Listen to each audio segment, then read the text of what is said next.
Listen, if you're here at the end of Sunday, you are hardcore, and I love you. God bless you. Also, I've just discovered Tango. It's a refreshing apple beverage. I'm not sure if you're familiar. We do not have that in the States. I do love it. So far, we've got...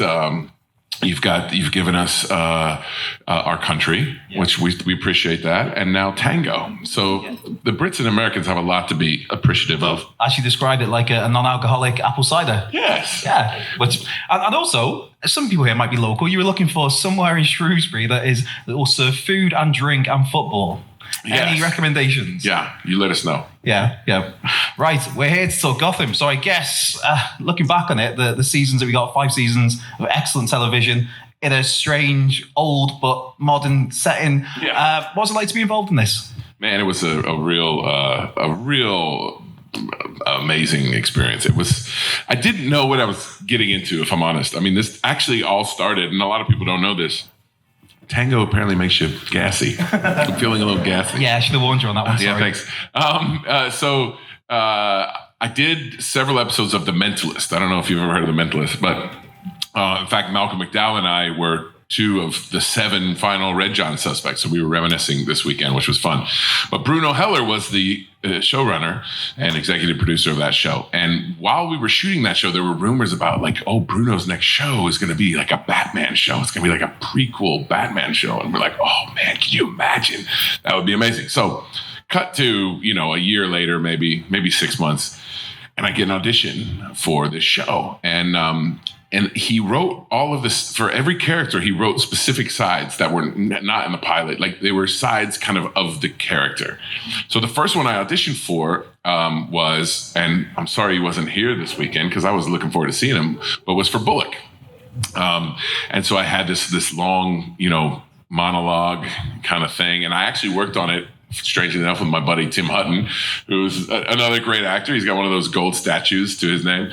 And he and I worked on it together, and I went in and they loved it. But they're like, we think maybe Harvey needs to be a little older. And so a few weeks later, I got another audition for the same show. And it was this kind of great, like mobster kind of dialogue. And, he's dealing with the kind of like a Sopranos kind of vibe. And then come to find out, he got the job. And so when I started, Bruno was like, look, I know it seems like, Butch is a small character, but be patient, his time will come.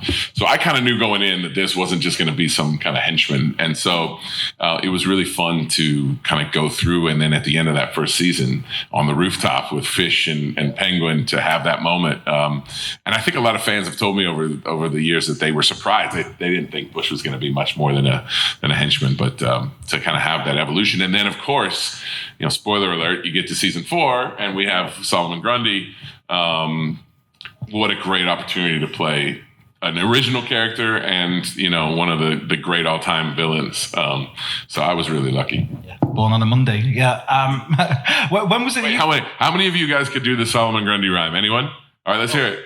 Solomon Grundy, born on a Monday, christened on Tuesday, married on Wednesday, grew ill on Thursday, worse on Friday, died on Saturday, buried on Sunday. That's the story of Solomon Grundy. Come on, give it up for him. That was excellent. Nailed it. One try. Actually dressed up as Solomon Grundy in London last month. You did what? You dressed up? I did him last month. Come on, man. I need to see it. All right, next time. I want to see it. That's great. Excellent. When did you learn that you were going to become Solomon Grundy? Some of you have probably heard this story when I told it at the table, but so I get a call from John Roberts, who was kind of took over from Bruno as a showrunner, and it was the end of season 3, and we were about to shoot kind of the last episodes. And he's like, well, I got bad news and I got good news. I'm like, okay, well, give me the bad news first. He's like, the end of the season, you're going to get shot in the head and die. And I was like, oh, well, that is bad news. I wasn't ready to give up the show yet. And he's like, the good news is we're going to bring you back next season as Solomon Grundy. And I had this idea in season 1. My son and my wife and son, we were traveling and we got the random McDonald's treat for him. He got a Happy Meal. And inside, they had all these characters from the Batman animated series. And he got Solomon Grundy. And I'm reading about Solomon Grundy, and I read that he could never die, because Solomon Grundy, is not he's made of like the earth and stuff, so he can always regenerate. I'm like, that is job security. Like, that's a great idea. If Butch became Solomon Grundy, he can never die. They can't kill me. Well, I said that to Bruno, and he kind of like gave me this funny look, and then we never talked about it again. 2 years go by, and then I get this call from John, and so I was obviously very excited.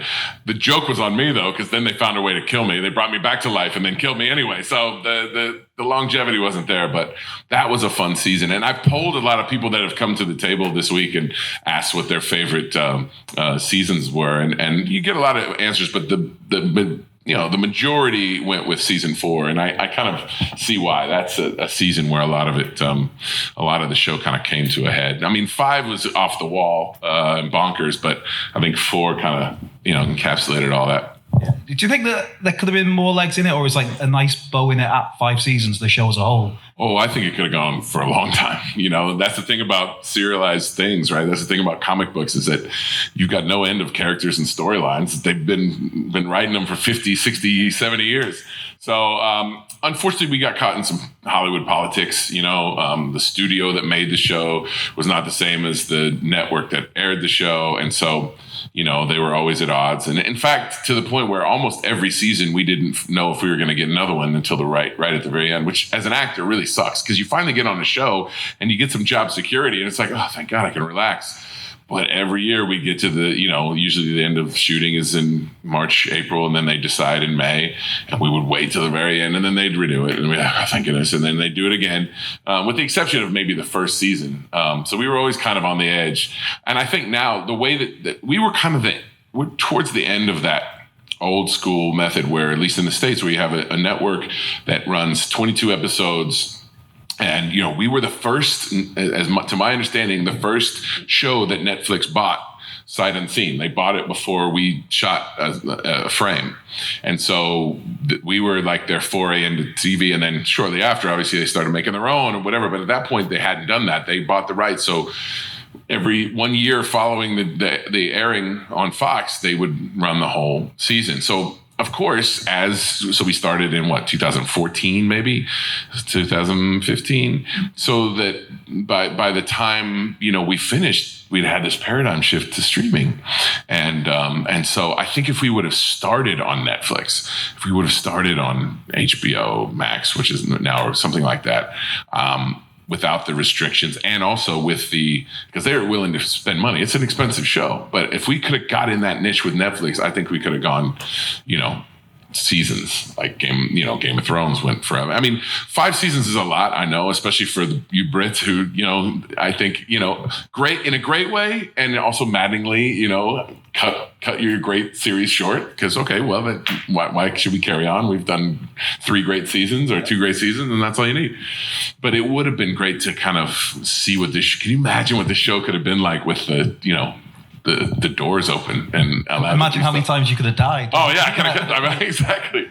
Yeah, absolutely. So it would have been nice to keep it going, but look, you got to be thankful for what we had, and what we had was a lot of fun, and it was a great group. I mean, I think it's pretty obvious by now that one of the joys of the show is that as a cast, we all got along so well. And any actor will tell you that's not always the case. So that helped a lot. I think, I hadn't been aware of this world, the Comic-Con world. I knew there was Comic-Con in San Diego, and I didn't know there were some everywhere, every weekend, somewhere around the world. So that's been so fun to get to enter this world over the last several years. And also to see how fans around the world are affected. I had some really cool conversations this weekend with people talking about how the show impacted their life and how they connected to it. And that's never lost on me. Like, that's really, it's really important to hear how that, what you're doing affects other people. For some people, it's just a great escape. For other people, they identify with a character and it connects with them and helps them kind of make sense of their own world. So that's really special stuff. And so that's why I'm grateful for events like this. Even though I didn't know they really existed, I'm so glad they do, because it's such a great way to interface with the people you're making the show for. Yeah. You mentioned then about the interactions you had with the cast as well. And everybody was quite close. When you do events like this, obviously you're the only Gotham name here at the moment because Donald Logue had to pull out, unfortunately. But who is it? Jerk. Did you hear that? He's not a jerk. I love him. And he took your Bullock role as well. What? Oh, he took the Bullock role as well. Exactly. Yeah, he's got it in for me. Who is it that you look forward to seeing most when you do an event where it's like, oh, they're on this show, or that this person's here as well for the event? Oh, you mean from other shows? No, it's from Gotham. Oh, from Gotham? Yeah. Anybody. I mean, whoever's there, it's always going to be a great time. I mean, I think Robin and Sean and I have done the most together. So, we've created quite a pack and bounced from city to city, especially in the heyday, to the point where we would get to know the flight attendants' names on the Delta flights to New York. They'd remember our drink order. And so we did have some fun with that. But anybody, he was great. I still keep in touch with so many of them. I randomly ran into Corey at an Elton John concert at Dodger Stadium last week. I didn't know he was going to be there. He didn't know I was going to be there. So that was beautiful. And I was really looking forward to seeing Donald because I haven't seen him for a while, but he's off shooting some great things. So that's it's like camp. It's the best way to describe it. It's like going to summer camp, except it's work and you get to go for longer. But when it's over, you don't always get to see your friends all the time. So when you do, it's old home week. We were in Liverpool in May, and it was the first one since the pandemic. And I got to tell you, it was Robin and Sean and I, and it was when we first saw each other, and it was just hugging and, just that excitement of when you were a kid seeing your old buddies. So I'm really lucky for that. Yeah.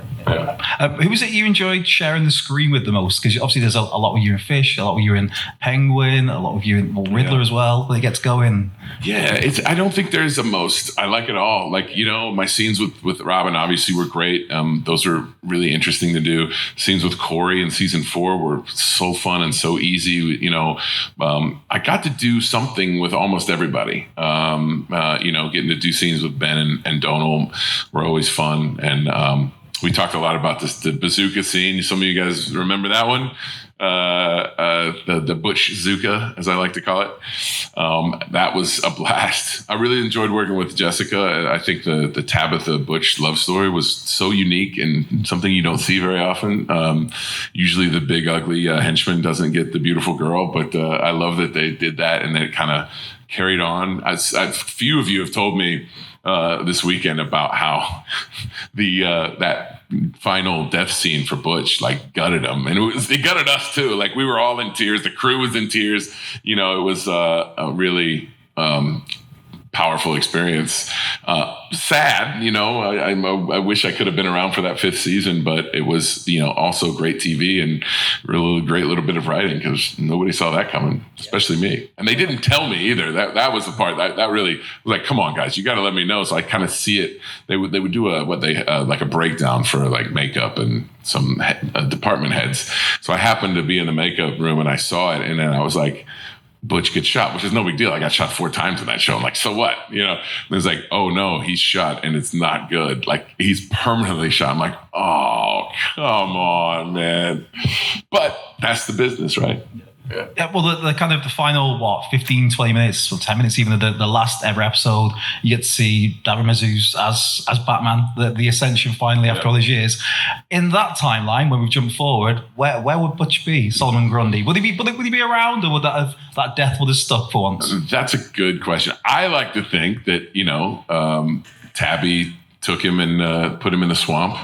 And, after however many years it takes to grow a Grundy, he comes back out of the swamp and kind of goes through the whole thing again. Although it would be pretty tragic for him to come back through and start looking for Tabitha, but she's gone. See, that's a whole storyline to tell. Somebody write it. One of you guys quickly write that, please.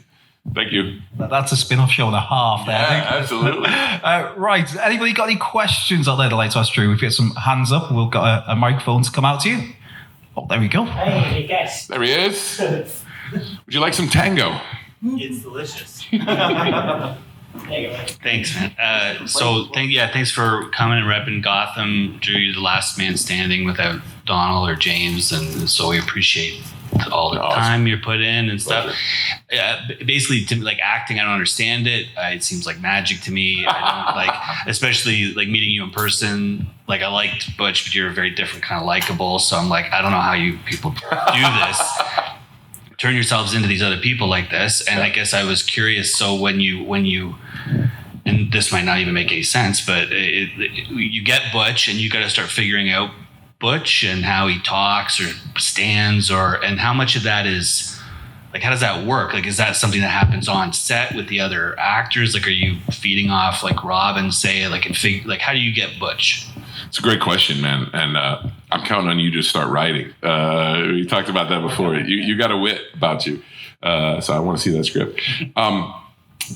For me, specifically when it came to Butch, I get this role and it's like, especially when you know you've got some time. If you're a guest star, you can only do so much. If it's but when you know you have a role that's going to carry on over time, it's like, okay, let's think about this. How do you want this guy to be? And that's what was fun and daunting about Butch, is that there was no previous information to go on. We were creating it as on the fly. So I thought about the kind of bad guys that I like. And they're the ones that do awful things, but you still like them anyway. And one of the best to do that, in my opinion, was James Gandolfini and Tony Soprano. So once I found out I got the part, and not long, between then and day one, I watched a lot of The Sopranos, and I would watch specifically, the stuff where Tony was pretty violent, and trying to figure out what it was about that performance that made you still root for him. And so the best compliments I get are from people that are like, oh man, you were so bad, but I loved Butch, like you really felt for Butch. And that was exactly what I was going for from day one. And I think the writers saw that and got on board and kind of created that character. So you really felt for this guy, he's an underworld boss, or sub boss, but you're like, oh, I want to see good things for this guy. Why can't he find love? Then there's another aspect that, and I've heard John C. Reilly say this, and I'm sure others, but for me, it really is true, is I find the character often both ways, from the inside out and the outside in. And in this case, oftentimes it starts with the shoes. And so I'm in the wardrobe fitting for the pilot. We're trying to figure out who this guy is, and Lisa Padovani, who was the costume designer for season one, kind of had brought in a lot of these like really flamboyant suits, kind of like what's his name from The Sopranos with the white wingy hair? I can't remember his name, but Tony Cicero. Yeah. What was his character's name? Polly Walnuts. Polly Walnuts. Of course, Polly always had these like outrageous suits or whatever, and these flashy kind of gaudy things, and that's the kind of stuff she had. And there were a pair of white loafers that were vintage, and I put those on with those socks from the I think from the 40s, the super thin socks. They were vintage too, and I put them on with this like very flamboyant tie and jacket, and I was like, oh, that's who he is. Because the thing about Butch is, the one thing that Bruno told me about Butch was, the thing about Butch is he's the kind of character that you underestimate until it's too late. And that made so much sense to me. He's the guy who's like, oh, this freaking guy with his, clothes and his ties and his, fancy this, he's not serious. But as you find out through the course of the show, he was very serious. He's the one that survives. He survived when Fish didn't. He carries on. He's the street rat that has lived, through all of the ups and downs in Gotham. So that was a lot of fun, and one of the best experiences of my career, of having the time. It's the longest show I've ever done, and ability to create that and find it. So that's a super long answer to your short question, but I love that part of it. So, when you touch on that, it's something that I think a lot of actors, you don't get to see that part of the process, but it's important. Well, you nailed it. Thanks, buddy. I appreciate that. Oh, Canada. Oh, Canada. We got the other hands up for there we go. There you go, mate. Thank you. Basically, I was just wondering, did you keep any props from set? Hell yeah. I had a feeling you were going to say I wish that. I would have kept more, honestly. I did get the hand, although I didn't get it till the very end, because I wasn't able to take it at the time. Once the show was over, I wrote to the makeup artist, because weirdly that was part of the makeup team because it's on your body. And they had a couple, and they sent me one. Oh, sorry, this is my son. Oh, perfect timing. Hang on a second. Hey, buddy. I'm in a Q&A right now with a bunch of cool people. Hold on. I'm going to put you on speaker. Say hi, everybody. Hello. Say hi, Leo. Hi. I'll call you later. Love you. Sorry about that. What was the question? Did you keep any props from set? Oh, yeah. So the hand. So they had a hand, and they sent me the hand. So that was the one I really wanted. That was so Butch. But I kept a few of the suits because they were custom made for me anyway. So come on, they weren't going to fit anybody else. And this, I didn't steal anything. They were allowed me to have it. The one that I tend to use the most for like self-tape auditions and stuff is the Grundy suit, because that was that gray kind of woolen thing with very period looking. So. Other props, I mean, not so much. I have maybe a few cufflinks or whatever, but the hand was the big one. Yeah. Did you frame it or like put it in a case or anything? No, it's sitting next to my chair where I sit every morning with my coffee, and oftentimes on the cameos, you guys have this cameo thing.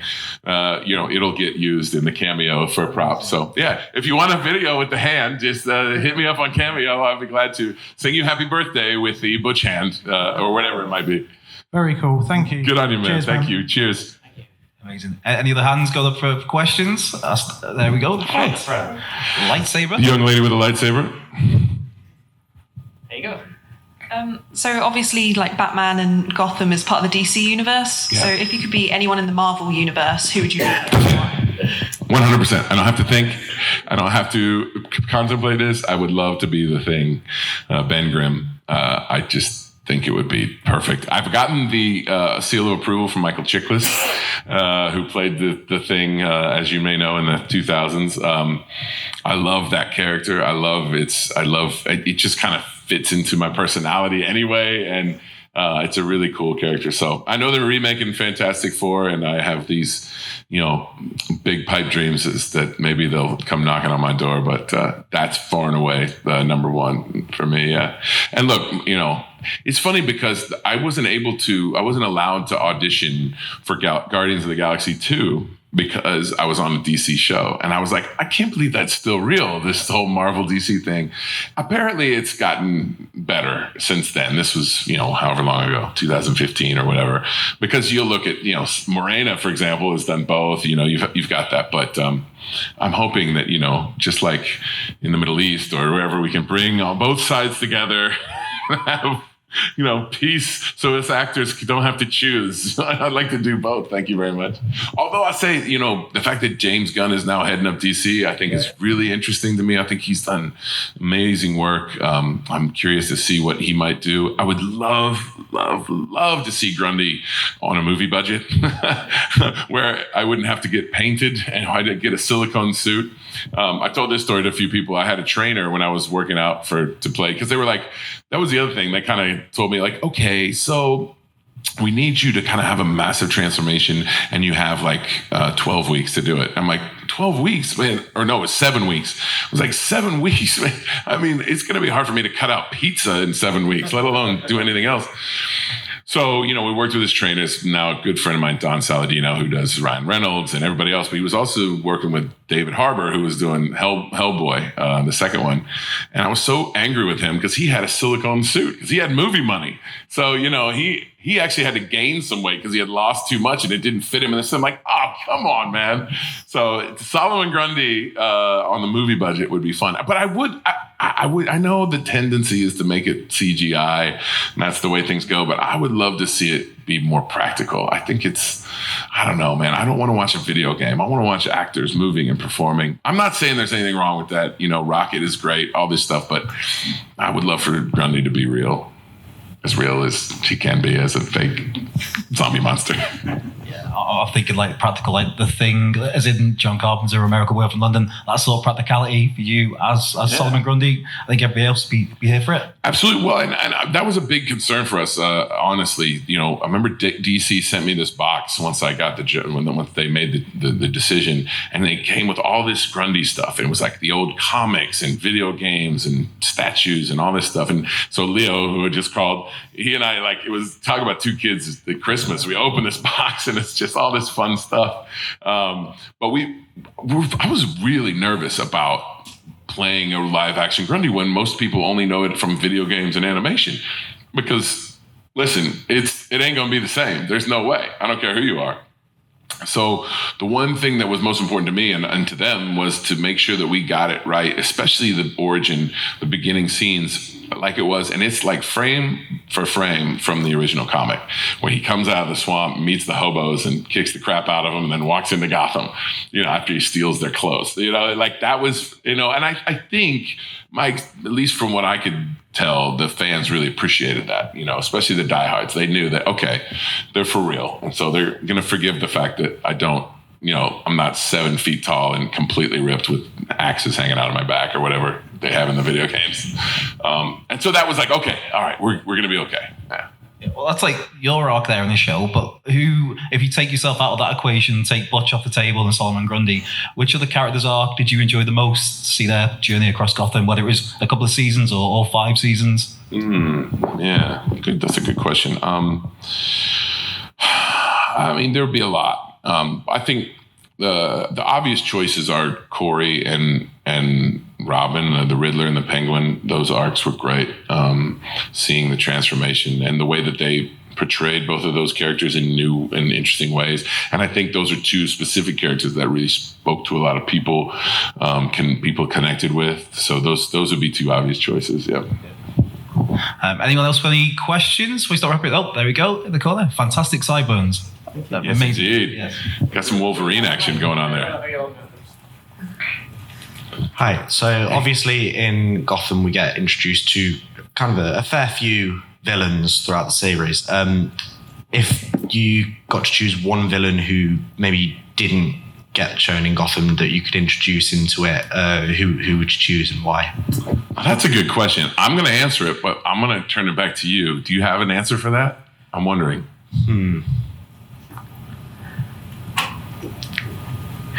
Now my mind's gone blank. I can't. I know, right? See how I did that? Well, it gave me time to think. I don't know. I don't have a great answer. I mean, I love Harley Quinn, so that would have been kind of fun. And it's interesting because it was pretty obvious that Jerome was supposed to be like the Joker, right? But that was DC wasn't over keen on letting us have the Joker, so it was. You notice they never, it was very kind of vague as to, I mean, it was pretty obvious, the situation, but they never kind of let him be the full-fledged Joker. But yeah, Harley Quinn is one of my favorites. So that's an easy answer, but I'm sure there's somebody I'm forgetting. But I think you're hitting on the head the best part of the show, which I'm biased, but was the villains. That's what made that show so great, is the idea of the origin story of the villains, which I hadn't really seen before. And I did see somewhere where maybe it was Robin that told me that when they did the Batman that came out, they were like, nobody's seeing the origins of these characters. I'm like, hold on a second, bro. All right, I know you're big time movie people, but we definitely did this on Gotham. So I'm proud of that fact. Yeah. Yeah, covered like so many bases with Gotham, so many characters, and did so many of them justice. It was like a testament to like the whole crew that came together. Yeah. I guess start to wrap this up. So if there's any other questions at all, speak now, forever hold your peace. Or if you want to sing a duet with me, we could do that. Yeah. I'll happily do that. All right, let's go. You never close your eyes. All right, you start singing. I'll join you. Let's go. Do you know anything from like Les Mis or Phantom? Oh man, he went big. Wow. Oh my God. He's got to deliver. Holy Moses, that's big time. Well, maybe we should do a Christmas song because it's close to Christmas. Okay, that's yeah. good. What do you reckon? What do you guys want? You put this out there now. This is your choice. What's your favorite Christmas song? I don't really have a favorite. No? I'm dreaming of a white Christmas. Everybody. Just like the ones I used to know, where the treetops, I can really get in there, glisten, and children listen to hear what? I don't actually remember. So That's it. Come on. better than I do. Let's go. Beautiful. Beautiful. Beautiful. My soul feel touched there. Those pipes, man. Those pipes. Was there any other questions? Like we were off the tangent of singing. Oh, you did. Yes. Hello, darling. Hi, lovely. Just thinking about when you're just singing, when you're becoming or trying to get into acting, do you have to be good at most things like singing, dancing?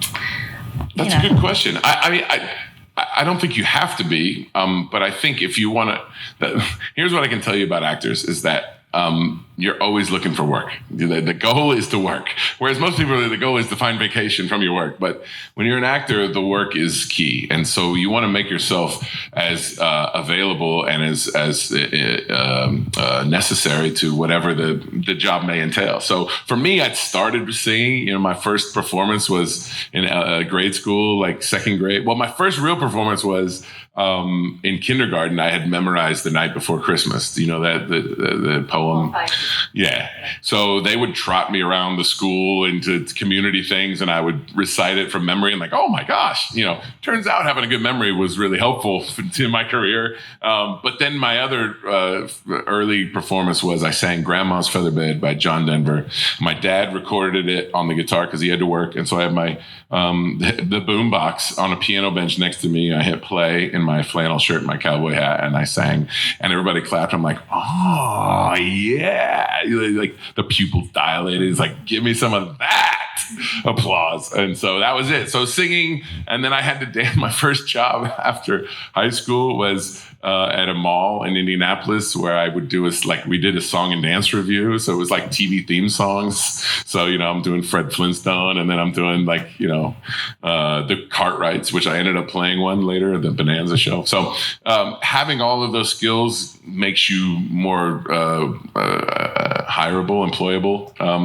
But it's not, you don't have to have that. So I love it. Like music is my life and I love it and it keeps me sane. Yeah, so there's a great movie that we shot. It's coming out next year. Amy Acker is in it, who is here this weekend, called Unbreakable Boy. And we shot it in the heart of the pandemic in 2020. And it was supposed to come out in March, and then they got scared because of COVID and nobody was coming to the theaters. So next year, some way, either theatrically or streamer, it's going to come out. Zach Levi from Shazam is in it. And I play his invisible friend. It's just a lovely true story based on a memoir of this family with an autistic kid, and it's a lovely thing. And we got to sing in that one. Megan Fahey's in it, who's in the new season of White Lotus, if you guys have that over here. And it's just a lovely movie. So I hope you guys get a chance to see that. So when all those things come together, the reason I bring that up is that's like where I'm at my best. Maybe not the dancing part. I mean, I was an average dancer, but it's the greatest thing in the world. And have you got anything else in the pipeline? That one, I did another movie called Ordinary Angels with Hilary Swank that comes out next year. Another true story. It's really powerful. And then I did a Christmas movie, which apparently is not out here, but it's out in the States on HBO Max called A Christmas Mystery. And it's kind of like a Goonies. These kids have to figure out who framed me and put me in jail. And it's a real fun little family movie. And all three of those movies, I play a good guy. And so my mom and dad and my great aunts and everybody is so glad that I finally have played a character where I don't rip people's arms off and beat them to death with their own arm. Yeah, so that was real. I got a lot of points in the family for those three. Yeah. Brilliant. With that, I think we have to say goodbye. It's been Thank an you guys absolute pleasure. so much. Ladies and gentlemen, please make Appreciate you. Really appreciate you. Thank you guys. Thank you, Wales, not Wales.